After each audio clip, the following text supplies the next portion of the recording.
আমাদের সাথে দুই দেশের স্বার্থ সংশ্লিষ্ট বিষয়, একটা আঞ্চলিক বাণিজ্য এবং পারস্পরিক কীভাবে আরও সম্পর্ক বৃদ্ধি করা যায় এসব বিষয়ে আলোচনা হয়েছে এবং আগামীতে দুটি ভাতৃপ্রতিম মুসলিম রাষ্ট্রের সাথে আরও কীভাবে এক্সচেঞ্জ বৃদ্ধি করা যায় এবং সার্ককে কীভাবে আরও অ্যাক্টিভ করা যায়, শক্তিশালী করা যায় এসব বিষয়ে আমরা এখানে কথা বলেছিলাম।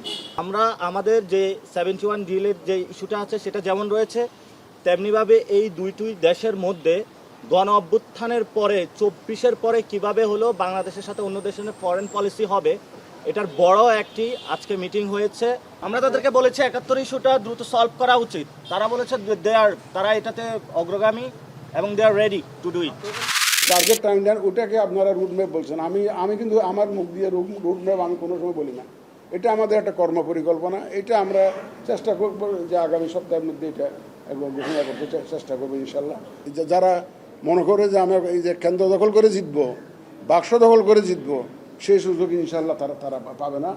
একটা সুষ্ঠু সুন্দর গ্রহণযোগ্য নির্বাচনের জন্য যে প্রতিশ্রুতি জাতিকে আমরা দিয়েছি, সর্বশক্তি দিয়ে, যতক্ষণ আমাদের সেন্স আছে, সর্বশক্তি দিয়ে নিরপেক্ষভাবে প্রফেশনালি একদম পেশাগত দক্ষতার সাথে ইনশাল্লাহ আমরা এটা মোকাবেলা করব।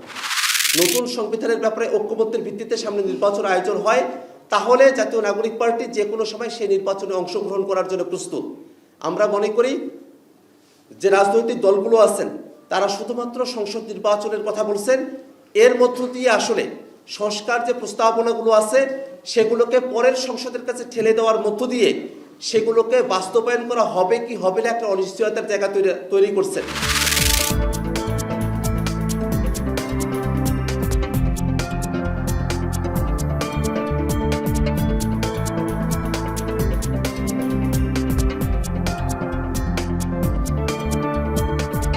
আমার অভিজ্ঞতা থেকে বলছি আপনাকে, আপনি সেক্রেটারিয়েটে যাবেন, জানি এরপরে আমার অনেক কথা বলবেন।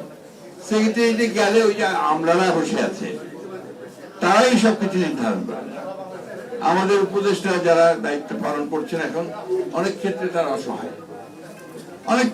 অসহায়, তারপরেও আমরা আশা করি যে তারা এতদিন যে চেষ্টা করেছেন সেই চেষ্টাটা নিয়ে যারা সংস্কারের এই যে কমিশনগুলো আছে তারা আমরা সবাই মিলে এটা শুরু করতে পারি, যে শুরুটা দিয়ে আমরা একটা ভবিষ্যৎ একটা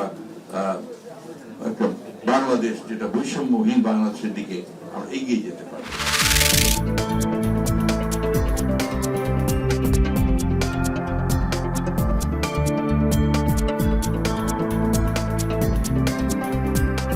আমাদের ব্যাপারে মিথ্যা প্রপাগান্ডা এবং প্রচারণা চালানো হচ্ছে, তবে আমাদের দিক থেকে আমাদের স্ট্যান্ড হচ্ছে, আমরা লক্ষ্য করছি কেউ কেন অপরকে ভোট দেবে না এ প্রচারণায় ব্যস্ত, কেন তাকে আপনি ভোট দেবেন এই প্রচারণা তিনি বলতে পারছেন না। তিনি এই ধরনের মানে ইশতেহারবিহীন অবস্থায় এবং তাকে কেন লোকজন ভোট দেবে সেই তথ্য তার কাছে নাই। মেধার মাধ্যমে তারা আমাদেরকে মোকাবেলা করতে না পেরে তারা ক্রমাগত আমাদের বিরুদ্ধে প্রপাগান্ডা করছে, আমাদের বোনদের বিরুদ্ধে সাইবার বুলিং করছে। আমরা সবাইকে আহ্বান করছি, আসেন এই ধরনের কাদা ছড়ি আমরা বন্ধ করি, আমরা প্রতিযোগিতা করি, আমরা মেধার চর্চা করি, আমরা আইডিয়ার প্রতিযোগিতা করি, আমরা শিক্ষার্থীদেরকে আমরা আগামী ঢাকা বিশ্ববিদ্যালয় কেমন বিনির্মাণ করতে চাই সেই আইডিয়াগুলো আমরা বিশ্ববিদ্যালয়ের শিক্ষার্থীদের সামনে আমরা পেশ করি।